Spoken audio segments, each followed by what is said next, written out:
as we decided last night, we are going to explore the capital today. Well, it's more like I'm being given a tour from someone who knows more about the place than exploring. Anyway, I got up early and ate breakfast. The proprietress was worried about why I didn't leave my room for a week, so I told her that I didn't feel well and just got better. After eating, I left the inn and found Velvet waiting for me outside. "Isn't it a bit too early for you to be here, Velvet?" I asked. "Not at all. I figured you would probably get up early since you slept for so long. Not to mention that you seem excited to go around the city. How could you tell? Your tail gives it away," she said, chuckling. "How embarrassing. I thought I got over that a long time ago," I said while covering my face in embarrassment. "You really don't need to. It's quite cute," said Tamamo. "If you say so," I said, getting embarrassed for a different reason. "Anyway, where should we go first? There aren't many places that are interesting this early in the morning." "What do you mean? Locations shouldn't be any different, no matter what time of day, right? If you just want to see a place, then that's true, but if you want to experience the atmosphere as well, then you need to be there at the right time.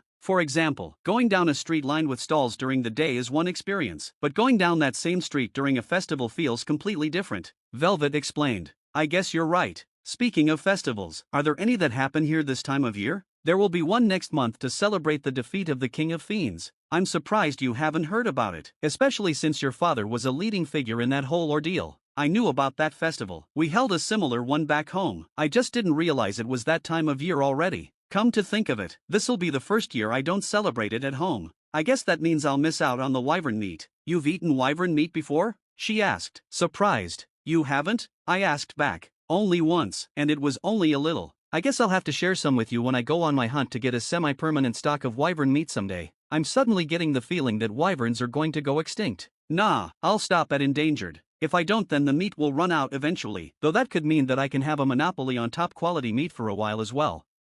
I'll give this more thought later. You saying it like that makes it seem like you're serious. I am though. My words left Velvet with a stunned look on her face. While she was still trying to process what I said, I changed the subject. "Anyway, do you want to just walk in a direction for a while and see where that takes us? Might as well. We can even split going around the city for at least 4 days, with one direction for each day. How does that sound?" "Sounds fine to me. It's not like I have anything to do this week anyway." "Which direction do you want to start with? What do you recommend?" "I'd say east. That way we can go around the shopping district." "Okay, then that is the way we go today. Maybe I'll even find some souvenirs to send back home. I wonder what everyone would like." "I'm fine with anything if it comes from you. There is actually something I've been thinking of getting for you, Tamamo, but it's going to be really expensive, and I don't think even the funds that I left home with will cover it. So, it's going to have to wait a little longer unless." I turned to Velvet and asked, "Do you know anywhere that sells orichalcum for a reasonable price?" Velvet looked at me like I grew a second head. "Luna, the only place that even deals in orichalcum is the Dwarf Kingdom, and that's on the other side of the continent. The most you will see here is in the hands of an S-rank adventurer, and none of them are in the city at the moment." How annoying. Even Blake never let me have any when I asked. You would think he could spare some, but no, he would just say,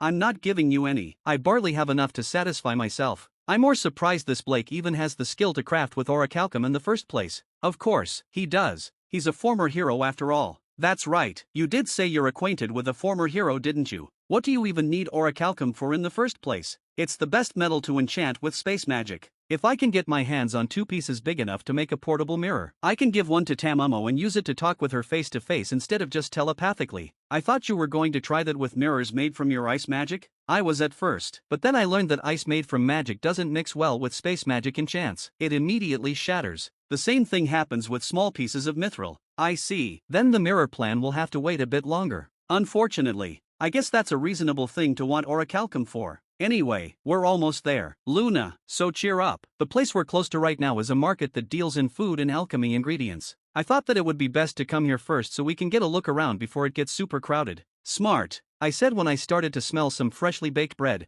I just ate and now I'm feeling hungry again. I know, right? I love the smell of freshly baked bread. You want to go get some? Sure. We headed over to the bakery that the smell was coming from. We walked up to the window and talked to the baker. "Good morning to you, lovely ladies. Interested in buying some bread?" he asked. "We are. It smells so good, and we want to know if it tastes as good as it smells," Velvet said. "Then you're in luck. I just pulled a batch out the oven. Give it a few minutes to cool and you two can have first pick of the day." We made some small talk with the shopkeep while the bread cooled. When it was cool enough, he brought over several small loaves. Velvet and I picked one up, paid, and took a bite. It tasted like a biscuit with some sweetness mixed in. This is great. The only thing that could make it better is if you drizzled some honey on top, I said after taking the last bite. That sounds like a great idea, Missy. If only honey wasn't such an expensive item, I'd love to do that, said the shopkeep. Has its price gone up recently? Velvet asked. Yeah, it has always been expensive, but the price has been going up steadily. Something about decreasing supply or something. Where does the supply come from? I asked. The northern forest is the closest place that I know of. Something must be happening there. I glanced at Velvet, and she nodded her head. It seems like whatever is happening in the forests is starting to affect more than just adventurers now. We thanked the baker again and left, walking towards the area that sold ingredients for cooking and alchemy. When this week is over, do you want to try and investigate this problem, Velvet? I asked. We could, but do you have any idea on where to start? Not at all. Then we should leave it to people who know what they are doing.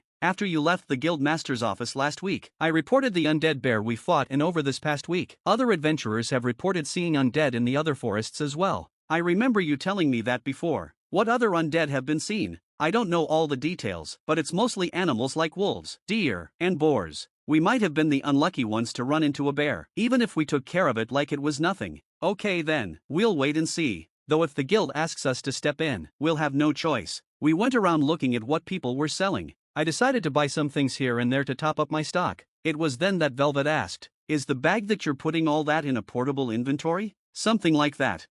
Anyway, the next place I'll show you is the place where you can buy miscellaneous things. If you're going to buy souvenirs for people, that is the best place to go. Then lead the way. Author's note: hello all. I'm splitting these next chapters into parts, otherwise they'll be too long. I hope you all enjoy nonetheless. Thanks for reading. After a few minutes of walking, we made it to an open space like the one where the guild is at. If I had to compare what it looked like, it would be a bazaar. Though it was still a little early, there were already a lot of people around. Ugh, it's so loud, I complained, folding my ears down. If you think this is loud, then it's a good thing we got here when we did. Around noon is the time this place is the most packed. You'd probably go deaf. Yeah, let's hurry then. Walking around, I saw many people selling many different things. One person was selling cheap-looking weapons, while another was selling some kind of pottery. There are so many different things here, I said, voicing my thoughts. The people around here are mostly apprentices trying to sell their works as well as advertising what their teachers make. While looking around, I saw a stand that was selling small pendants. I walked closer to it so I could get a better look at what was being offered.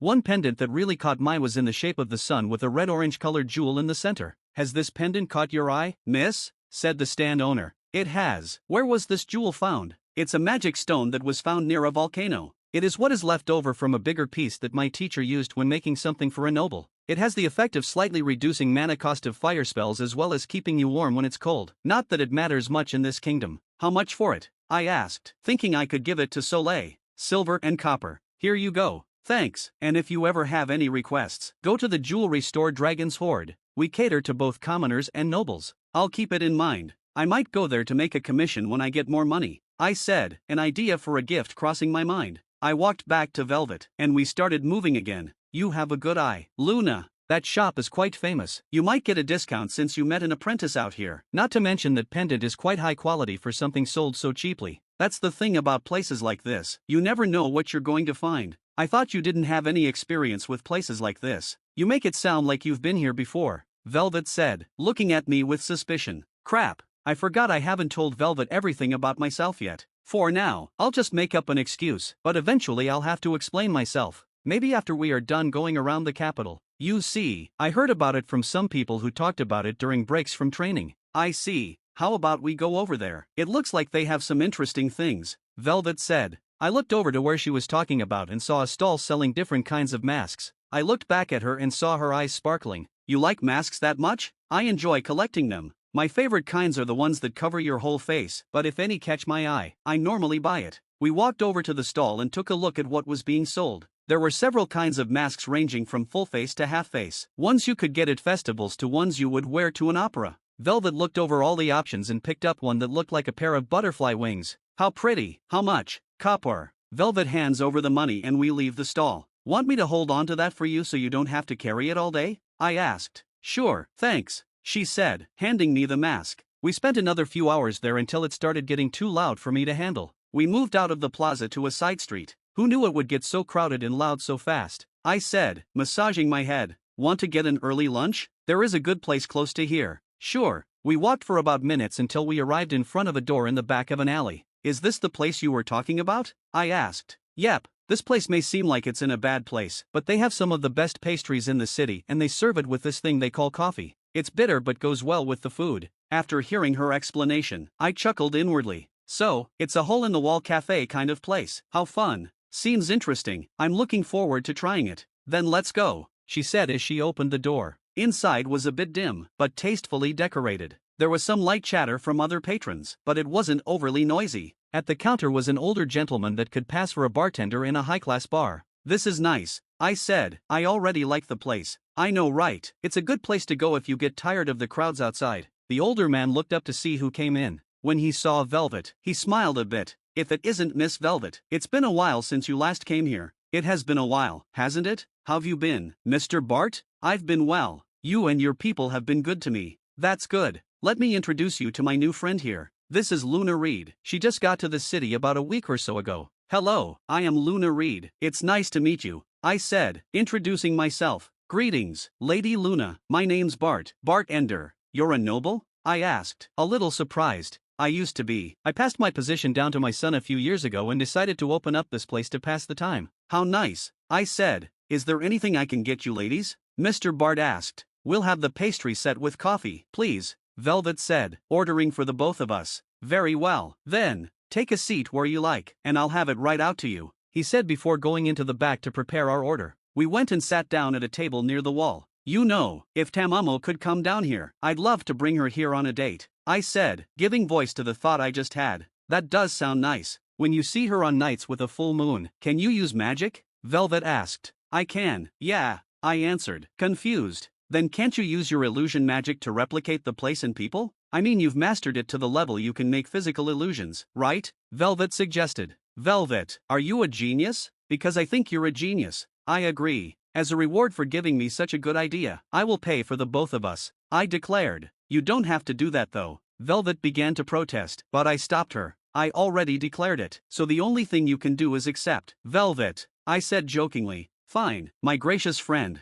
Allow me to impose upon your kindness, Velvet said, playing along. We both started to giggle when our order arrived. Here you go, ladies, please enjoy. If you need any more coffee, just call me over. After we nodded our heads, Mr. Bart walked back to his spot from earlier. I picked up my cup and took in the aroma. It brought back memories from my previous life. I must have looked strange because Velvet gave me a look of concern. Are you all right, Luna? You seem kind of sad right now. It's nothing. The smell of the coffee just made me remember something from a long time ago. I'll tell you about it later. Okay, just know I'll listen whenever. We continued to eat our pastries that came with the coffee. They really did pair well. How did you find out about this place, Velvet? I asked curiously. Mr. Bart's family has been close to our organization for a long time. I even think one of my relatives married into his family at one point. But that's not important. When he retired, he came and asked my mother for help in opening this shop. They made a deal where she funded the shop and he agreed to let our people stay in here during the day. I see. What do you want to do after this? We can either go to the place where they sell clothes or the place that holds auctions. Let's go to the place where they sell clothes. I feel like if we go there, we'll end up spending the rest of the day there. Okay then. While we're at it, let's decide where we'll go tomorrow. Which area of the city has all of the places like blacksmiths and alchemy shops? That would be the west.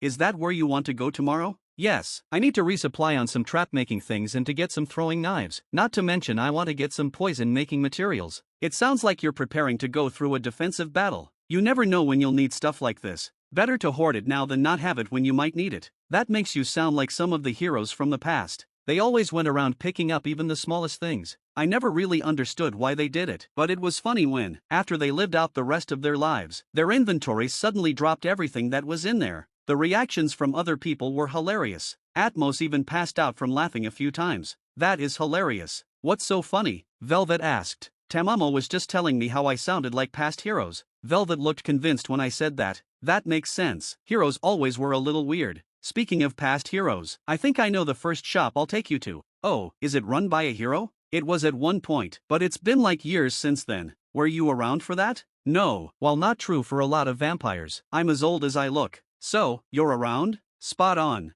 Okay, then we're closer in age than I thought. We finished up our meal, I paid our bill, and we left to go to our next destination. Author's note, here is part of for the East. I'll try to get part out tomorrow morning at the earliest. So until then, thanks for reading. When we left Mr. Bart's shop, I realized just how nice of a place it was. After exiting the door, it was like someone started playing speakers on full blast. Velvet, let's get out of here before my head explodes, I said, the sound giving me a headache bad enough to make me tear up. Follow me then, I'll try to get us out of here as fast as possible. We stuck to some of the alleyways to avoid going through the crowds, though some of the alleys amplified the noise. This reminds me of bigger cities in my previous world. How do they manage to get so loud without machinery and vehicles to add to it? It's as loud as it is to you because of your race. Most beastkin have this problem until they get used to it, or, if they have the money, buy a magic item that dampens sound. Why was I never told that something like that existed? It would have been great to know about those beforehand. I didn't know about them either. Atmos just came over again and saw you were struggling and told me about those. And does she know where to find one? Hey, Luna, it's me, Atmos. If you want one of those items, all you have to do is keep following your friend there. They should sell them at the place you're going.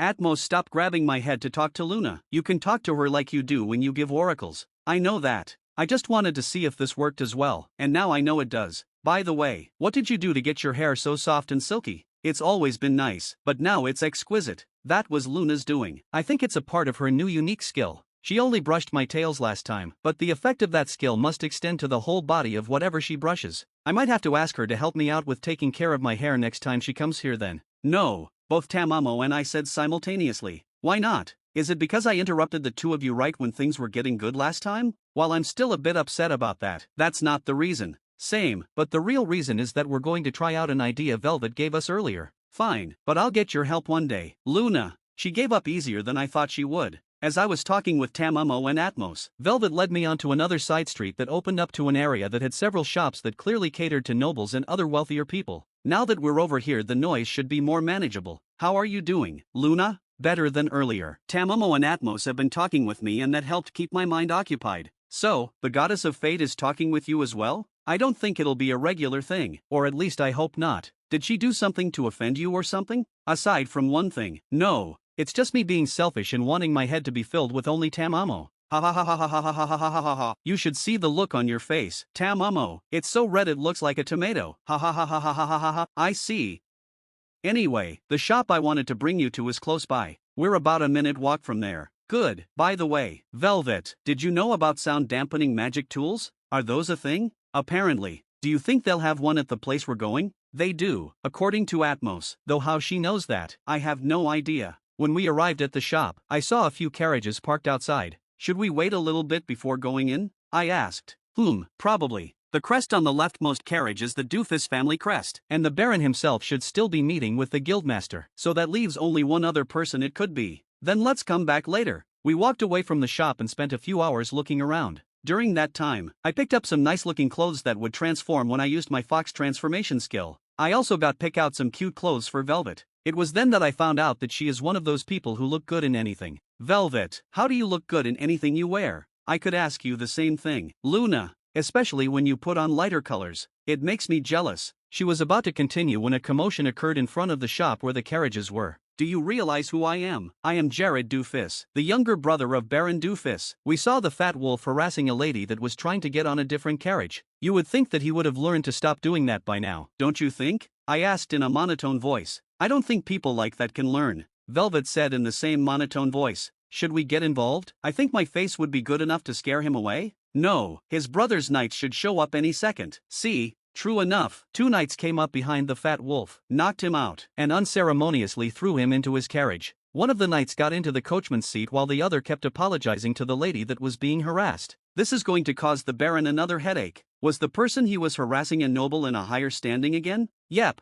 this time it was the daughter of the only duke in this country. I really pity the Baron. It can't be easy to have a brother like that. I agree, but now that he's gone, want to head over there? Let's go. We walked over to the shop and saw that the duke's daughter was still there. A maid was standing next to her examining her arm. "Milady, are you sure you're all right? That disgusting wolf grabbed on to you pretty hard," said the maid. "I'm fine, Louise. It's nothing, putting some ice on it won't fix. Not to mention it would take a lot more than that to hurt me." "That's true, but I still think you should go see a healer." I looked over to Velvet and whispered, "Should I go and heal her? Why get involved? It has nothing to do with you?" She whispered back, "I just feel some weird sense of camaraderie with her." "Do what you want, I won't stop you," Velvet said with an exasperated look. I walked over to the two and spoke up. "I couldn't help but overhear your conversation. I can use some healing magic on you if you want." The two of them turned towards me and the maid asked, "Who might you be, miss?" "My name is Luna, Luna Reed." The Duke's daughter's eyes widened a bit when she heard my family name. "I heard Marquis Reed had a daughter, but I didn't know that you were in the capital. My name is Shauna Ash, daughter of Duke Ash. This is my personal maid, Louise. It's nice to meet you, Lady Reed. You can just call me Luna. I came to the capital to be an adventurer, so you don't need to act formally towards me." "I see. Is it true that you can use healing magic?" "Yes." I thought I should speak up since I have had a similar run-in with that fat wolf, though in my case he lost an arm. I was wondering why he only had one arm. "Yeah, that was my fault. Anyway, would you like me to take a look at your arm?" "I don't mind. It's not really a big deal, but Louise won't leave it alone." "Of course, I won't. I can't let my lady be injured, no matter how insignificantly." I looked at her arm and saw a handprint was left behind. I wouldn't even call this an injury, but here you go. A silver light shone, and the mark disappeared. "Thanks. Is there anything you want in return for taking up your time?" "Not really, though if I can ask. Don't blame the Baron for that fat wolf's actions. He's having a hard enough time dealing with him as it is." "I understand." Louise walked closer to Shauna and whispered into her ear, "It seems that it's time for me to go, until we meet again, Luna." The two of them got onto the carriage and left. After they were gone, Velvet came up to me. "Did you get everything out of it that you wanted?" "I really just did that because I wanted to, though now I also have a connection to a duke's daughter, so I guess you could say so. Shall we go in then?" "Sure." When we entered the shop, I saw lots of different styles of clothing. It ranged from formal wear to casual. What really caught my eye were several styles of kimonos and yukatas. "Oh, those are so pretty," I said, walking over to them. "I wonder if I would look as good as Tamamo does in one of these." "I think you would look great, especially in that blue one over there." I looked at the kimono Tamamo was talking about. It was really pretty. I went over to a clerk and asked about it. "Excuse me, could I trouble you to allow me to try this on?" "Of course, go and wait over there and I will bring it over to you." I walked over to what I assumed was a dressing room and waited. The clerk brought it over and asked, "Will you need any assistance with trying this on, miss?" I was about to decline when Velvet walked over and spoke. "I'll help her out." "Okay then, if either of you have any questions or requests, please let me know. I can dress myself, you know. These are actually difficult to put on if you don't know what you're doing." "Luna, just let her help." After hearing Tamamo's words, I relented. After a few minutes of struggling, I got the kimono on. I looked into the provided mirror and was shocked by what I saw. "You were right, Tamamo. This does look great on me. It really does. You look so good that I want to see you wear that every day. Maybe in the future." "You look great, Luna. I would have fallen for you if you weren't already spoken for." "Thanks. I think I'll buy this then." I asked Velvet to help me take it off so that I could buy it. When we were done, I walked up to the clerk from before and asked to check out. "Luna, don't forget about that other thing." "Thanks for reminding me." I looked back to the clerk and asked, "Do you have any magic items that dampen sound?" "We do. They come in several varieties. Are you looking for any particular style?" "I'll just take a look at what you have and decide from there." The clerk pulled out a tray that had several magic items that were shaped like earrings.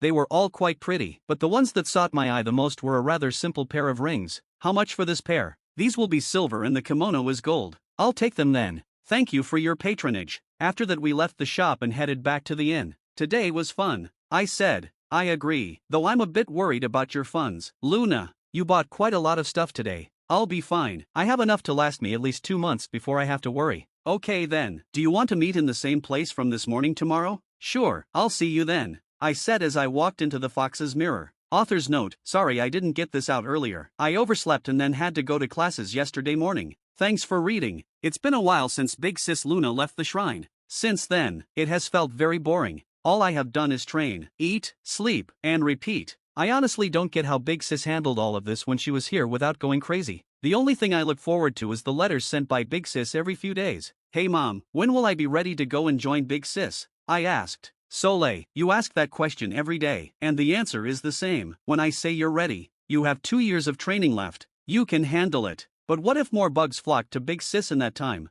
There's already one, but I'll let her stay because she is there because of the goddess. We really need to work on your attachment to Luna. You're basically a fanatic. Isn't it fine?" Big Sis never said anything about me being too attached to her. That's because you tuned her out any time she brought up the subject. While me and Mom were having our daily argument, the box Big Sis gave me shown. "Oh, I'll let her," I said, cutting off whatever Mom was saying and running to the box. Inside the box was the usual bundle of letters for everyone, but also something else. There was something wrapped up beside the bundle of letters. I wonder what this is. I picked up the other item in the box and walked back to where Mom was sitting. Oh, something different this time, eh? Seems like it. I looked through the bundle to find the letter addressed to me. Once I found it, I handed the rest to Mom. I opened the letter and started to read. Hey there, Soleil. I hope you're doing well. Sorry for missing a week of letters. I had a meeting with the goddess of fate and that basically knocked me out for a week. Anyway, as an apology I sent you a gift that also counts as a souvenir. I hope you like it. I looked up from my letter and picked up the package. I opened it and what I found was a beautiful pendant that was shaped like the sun.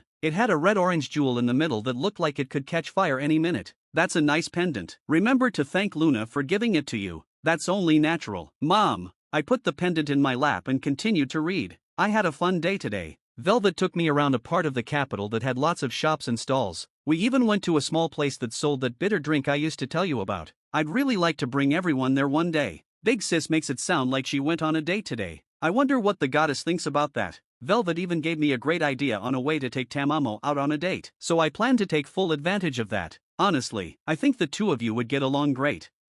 What's up, Soleil? You seem to be conflicted on something. It's this Velvet person that has been coming up in Big Sis's letters. I can never tell how to think of this person. Do I dislike her for getting close to Big Sis Luna, or like her for being her friend? Not to mention Big Sis is always saying that we'll get along great with each other, but I just can't see it happening. Soleil, you know you shouldn't judge people you haven't even met. Not to mention if Luna says that, then it's probably true. I kind of want to ask her to stop by here before she moves on to a different country, but I'm afraid that you wouldn't let her leave without taking you if she did. You're probably right. That seems like something I would do. You're not supposed to agree to that, though at least you're aware of it yourself. Honestly, I wonder what happened for you to be this attached to Luna. It could be any number of things. You know, like how kind she is. That one time I felt her tail while she was asleep. How strong she is. The all-encompassing fluff that is her tail. The way she always spoiled me when I asked her to. I think I know the cause of the problem now, Mom said while starting to rub the bridge of her nose. Though about a week ago, there was a split second I felt a burning hate for her. It disappeared immediately. After that, I felt like my connection to Big Sis lessened.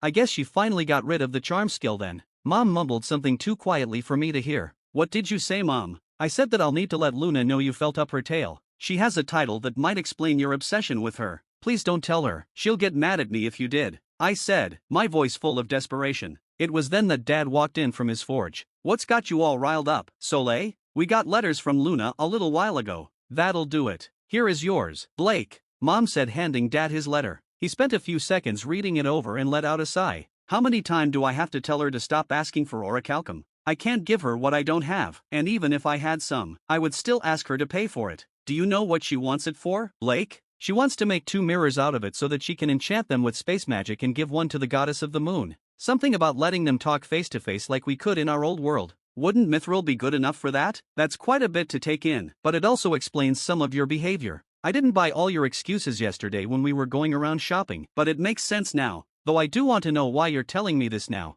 Well, I don't like having to hide things from people I consider friends. Mind you, I would never tell people like the Guildmaster even if I am friendly with him. Plus, I just feel a weird connection with you. I don't really know how to describe it, but I just feel like I can implicitly trust you with my secrets. After I said this, Velvet had a small reaction, but I didn't ask about it because I think she's just happy I trust her so much. As for the Celestia Kingdom things, apparently the 2 who killed me in my previous life are being held in the main office of the Adventurers Guild and I need to confront them. I also need to clear the dungeon I died in my previous life. Then we can move on to doing whatever. How do you know all of that? Atmos gave my dad a letter years ago and that letter was handed to me when I left home. I read it my first day in the city and it told me all of that. I figured, if a letter from the Goddess of Fate tells me I need to do this, then I should probably listen to it. That's a reasonable conclusion. Most of the time, if the Goddess of Fate says to do something, it'll usually help the person in question. I bet a few times it was just a prank that turned out well in the end. I can confirm that that statement is true. Remember the whole evil dragon story? The one who killed the dragon was given an oracle that told him he could prevent a disaster and be remembered throughout history. It's just a shame that he is remembered more for dying from eating dragon meat than his actual achievement. But what's so funny? It's nothing. Anyway, that's the gist of my past in this world. Don't ask about my previous one because it doesn't matter anymore. Let me ask just one question. Do you miss your previous world? A bit, yes, but mostly just the people I left behind. Other than that, I actually prefer this world. Here I can do basically what I want and adventure as I see fit. I have a person waiting for me to marry them, and I'm basically set for life after I get strong enough. I see. Well, let's get away from this heavyish discussion and move on to something different. What do you want to do? Poly some card games or some chess? Let's go with chess. I quite like that game. Alrighty then, just a bit of warning though, I am absolutely terrible at chess, so don't expect too much from me. I pulled out my chessboard and set up the pieces. Which color you want? I'll play black. We started to play, and I discovered that Velvet was just as bad as I was. The hours went by as we both won and lost. The rain kept pouring but we didn't notice, and by the time we finished our game, the rain had stopped, and the sun was setting. It seems we are equally horrible at this game. Don't you agree, Velvet? Very much so, Luna, but at least we had fun. That's true, though now I'm famished. Same here. Shall we go downstairs and eat? We shall, though let me put on the sound dampeners. I can already tell it's really loud down there. I took out the new magic item I bought yesterday and placed them on my ears like earrings. How do they feel? It'll take a bit of getting used to, but all in all, not bad. They're kind of like noise-canceling headphones in the shape of earrings. We head downstairs and looked for an empty table. The room is packed with several people, both drunk and sober, but mostly drunk. The smell of alcohol is quite strong, but manageable. The proprietress sees us and calls out, "Hey, you two, coming down for some dinner?" We both nod and she smiles. "Find a seat and it'll be right out." We find a place to sit and wait. "Hey Velvet, does the smell in here bother you at all?" "It's manageable for me, but still a bit much." "I agree with you, but you just need to get used to it. It can be worse in some of the smaller branches of the Adventurers Guild." "I thought you just signed up in the guild?" "I did, but that doesn't mean I haven't been to other guilds on business before, though the branch here is a lot better in terms of how it's run. Normally the bar there is on the first floor, but here, it's on the third." I guessed as much since when we visited the guildmaster. I could smell it on the way up to his office. We chatted away and then ate away when our food arrived. After we finished, Velvet stood up and told me that she had to go. We agreed that tomorrow we would go to our planned exploration area and meet up at the same time as this morning. I headed back to my room to sleep again. Well, today turned out different than how I wanted it to, but oh well, it's not like I can change the weather. I could have asked one of the weather gods to change it for you. You know, while I appreciate the sentiment, I don't think that would have been a good idea. This area hasn't had rain in a while from what I remember when we last explored the forest, and I don't want to cause any trouble for you. You've already done a lot for me, both in the past and definitely in the future. If you do any more, I'll have to think of something even more grand than what I already have planned in order to pay you back. That's not necessary. You know, everything I do to help you out, I do because I want you to be happy and be able to enjoy your time in the mortal world. Once you ascend, you'll probably get really bored just managing whatever concept your authorities give you control over. I doubt I'll ever get bored when I can spend my time with you. Tamamo, I really want to hug and pamper you right now. Foo foo foo. I feel the same way. Author's note: hello reader friends, I have returned. I apologize for the lack of chapters this week. I've been doing a really important project for one of my classes and it has taken up a lot of time. The good news is, in 2 weeks, every college student's favorite holiday is coming up, spring break. Unless my family comes up with any plans for then, I'll be able to pump out as many chapters as I can. Hopefully. Anyway, I hope you enjoy the chapter. Thanks for reading.